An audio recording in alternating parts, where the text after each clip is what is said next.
What's up, guys? Welcome to Boxing Decades, and I'm going to jump right into this. We're talking about Chris Eubank Jr. versus Conor Benn. So why is this fight even happening? I'm not from the UK. I don't see maybe as big as the hype as maybe people who live there do, but this is essentially a glory fight to avenge their fathers. This is Creed 2, the movie. This is exactly what this is about. It's Creed, whatever his name is, Adonis fighting the Russian guy's kid, and they're avenging their fathers. This is what Eubank Jr. and Conor Benn are deciding to get into. Now, whether it's a good idea or not, I'm going to get into that. So that's the reason why they're fighting. Their fathers fought back in the 90s. They fought twice. I believe Eubank won the first one, and then there was a split draw on the second fight. Kind of sucks you didn't get a third fight to kind of get that, like that Canelo Triple G, final say who won what. But that's what happened. So now you have their sons fighting, trying to make their legacies even greater. Both amazing fighters. Now, I have to be honest, I haven't looked into Eubank much until maybe a few months ago. The guy's funny. I like this guy.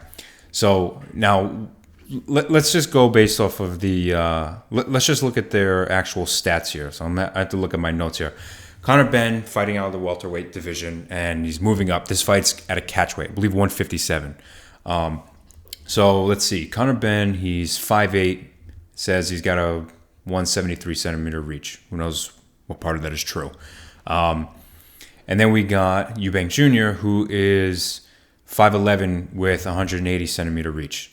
Again, who knows that's true? But clearly Eubank is the bigger guy, not only in weight class, but in height and in reach. I can't see this being a good idea for Conor Benn. I give him credit, much like Mikey Garcia and Earl Spence. Mikey Garcia moved up to fight Earl Spence. Earl Spence and Mikey Garcia, kind of same height difference that Eubank and Conor Benn have. It's speaking disaster to me, because Conor Benn, although seems like a great fighter, he's got one hell of a marketing machine behind him. Eddie Hearn can promote anybody.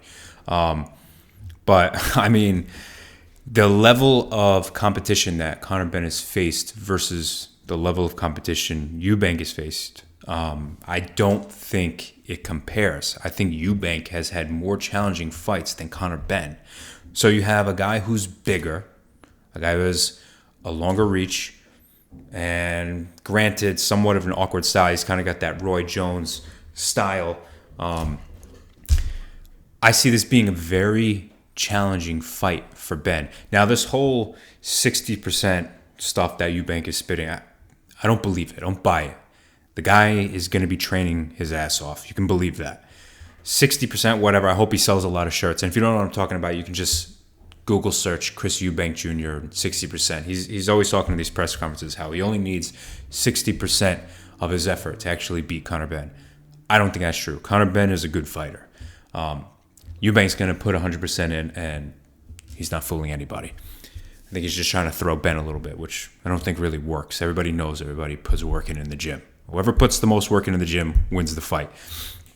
So regardless, if we're taking a look at Conor Benn's record, he's got 21 wins, 14 of those coming by KO, and 0 losses, where Eubank has, he's got 32 wins, 23 KOs, and 2 losses, who I believe the 2 losses, one is from Billy Joe Saunders, and the other was from a gentleman named George Groves. George Groves and Billy Joe Saunders are both very elusive fighters. They're maybe elusive is not the right word. They're evasive. They move nice. They move quick. George Groves had like this weird, like jittery style. Yeah, I think it really threw Chris Eubank Jr. He threw him off his game. But not only that, these are both relatively bigger guys. I mean, they're both middleweight, but they're also 5'11", just like Chris Eubank Jr.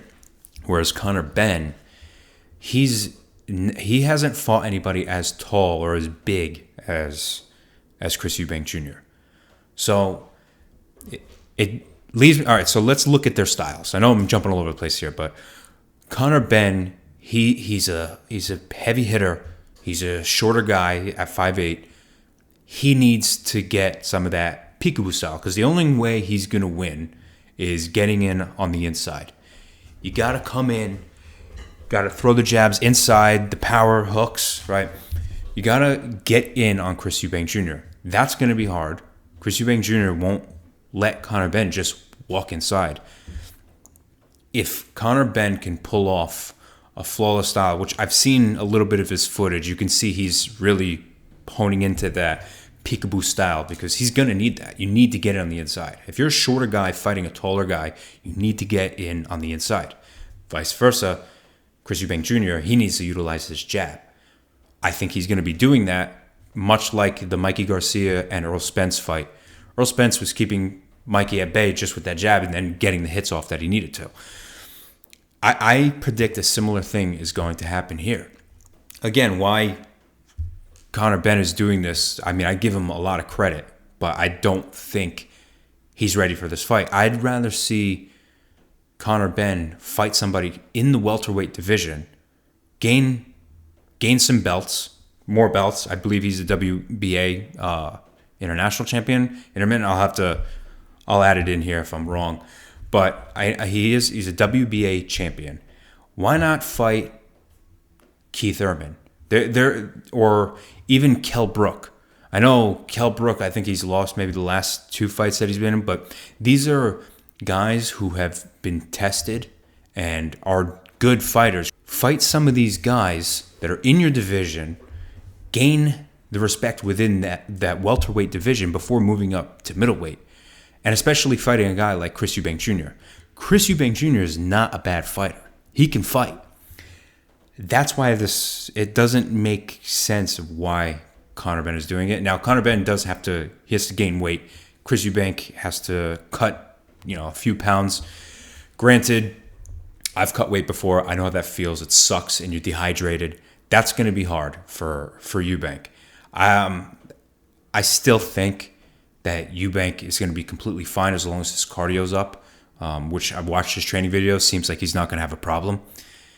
If Eubank can keep his cardio up and they make weight, first of all, and Conor Benn comes in stronger, there is somewhat of a disadvantage for Eubank, but I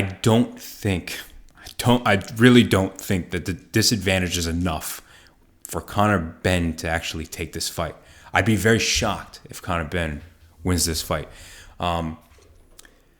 So final predictions, what I think is actually going to happen. I think Eubank Jr. is going to use his jab in the first few rounds. He's going to get, cocky. He's going to do some of those Roy Jones moves. And Conor Benn is going to have a difficult time getting in on the inside with Eubank. I think he will here and there. Ultimately, Eubank is a good fighter. Conor Benn is also a good fighter, but Eubank is a more tested fighter and also at a bigger weight class. With all of that said, I think Eubank's got this in the bag. I don't see it going to decision. For anything, it's going to be a late round knockout. But that's my take on it. If you guys disagree, comment below. I'd love to hear what you guys have to say about it. If you think I'm wrong, if you think I'm dumb, let me know. Either way, comment below. It's going to help me out. And if you like this video, please like and subscribe if you enjoyed this video as well, as I'm trying to build up my subscribers. But thanks for watching.